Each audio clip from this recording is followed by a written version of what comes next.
Eh ben, je te dis humaine, spontanée et sincère. La rencontre avec Élodie s'est faite il y a bien longtemps.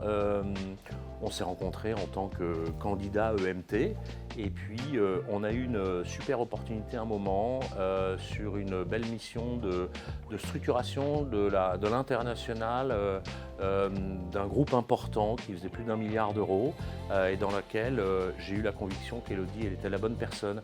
Et je dois avouer qu'à l'époque, il y avait peu de femmes dans le management de transition et j'ai beaucoup insisté auprès du client pour que Élodie puisse prendre en main cette mission et ça a été un réel succès.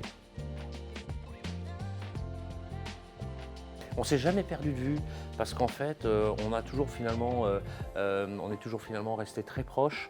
Élodie est toujours très dynamique, contributive, que ce soit au niveau de Wayden, que ce soit au niveau du marché avec différents acteurs, que ce soit au niveau de la fédération avec France Transition.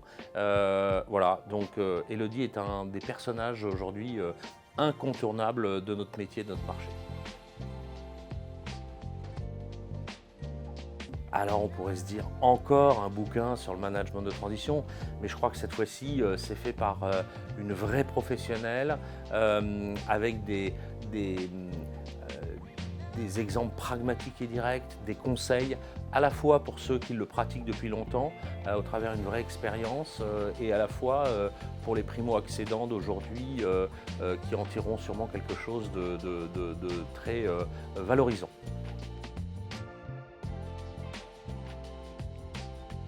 Encore un bouquin sur le management de transition? En fait, il n'y en a pas.